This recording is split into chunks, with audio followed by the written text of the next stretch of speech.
没有发现，东西越来越多，人却没有越来越快乐？房间塞满了总有一天会用到的东西，手机通知永远跳不停，购物车永远有下一件想买的商品。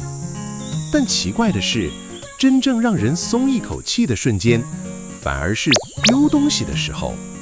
你清掉一堆杂物后，突然觉得心情变轻了；关掉社群通知后，大脑终于安静了，甚至开始觉得，我是不是其实根本不需要这么多？于是，断舍离、胶囊衣橱、极简生活开始爆红。这不只是审美潮流，心理学上，它更像是一场现代人对大脑过载的集体求救。今天我们就来拆解，为什么有些人会越活越极简，而且他们好像真的变快乐了。第一种极简主义者，我称他们为避难者。他们不是天生讨厌物质，而是大脑已经被过量资讯榨干了。心理学家鲍麦斯特提出一个概念，叫做决策疲劳，意思是人的意志力就像手机电量，你今天穿什么、吃什么、回哪封讯息、要不要买东西，每一次选择都在偷偷耗电。而现代人的问题是，我们的大脑几乎没有下班。研究发现，杂乱环境会持续刺激视觉皮层，即使你没有刻意注意，大脑仍然在背景默默处理那些资讯。桌上的文件，地上的纸箱，没收好的衣服，手机里的99则的通知，都在偷吃你的认知资源。所以很多人开始极简，不是因为爱空白，而是因为他们终于受不了大脑永远开着几十个分页。当房间变干净的瞬间，你感受到的不是漂亮而已，而是你的大脑终于能喘口气了。第二种极简主义者是掌控者，他们真正追求的其实不是少，而是重新掌控人生。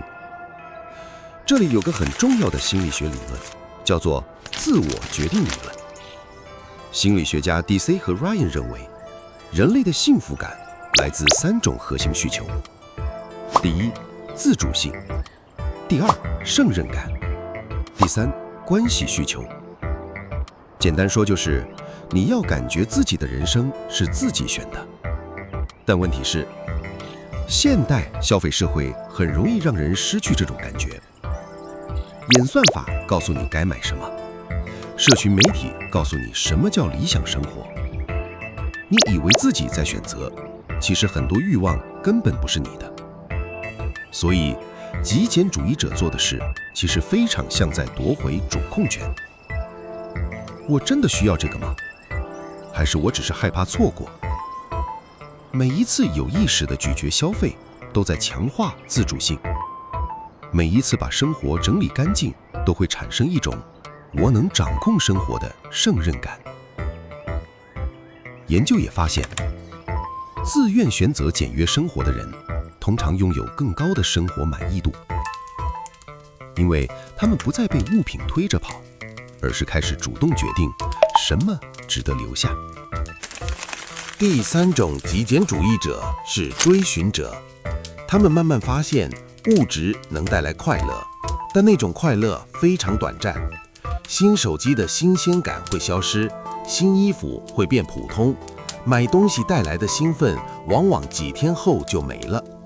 于是他们开始把人生资源重新分配，把时间留给重要的人，把专注力留给真正热爱的事，把空间留给内心的平静。心理学有个很有趣的现象，当人不再被大量物品绑住的时候，反而更容易感受到关系连结。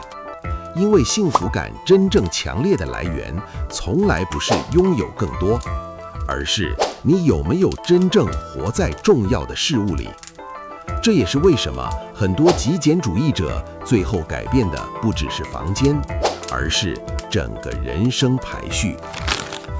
所以，极简主义从来不是苦行僧，也不是故意把生活过得很空，它更像是一种心灵整理术。你删掉的不只是杂物，还有那些让你焦虑、分心、疲惫的东西。因为人生最可怕的，从来不是太少，而是太多不重要的东西占满了你的人生。所以今天你不用突然丢掉一半家当，只要试着问自己一句：如果我的人生只能留下最重要的东西，它会是什么？也许从那一刻开始，你整理的就不只是房间了。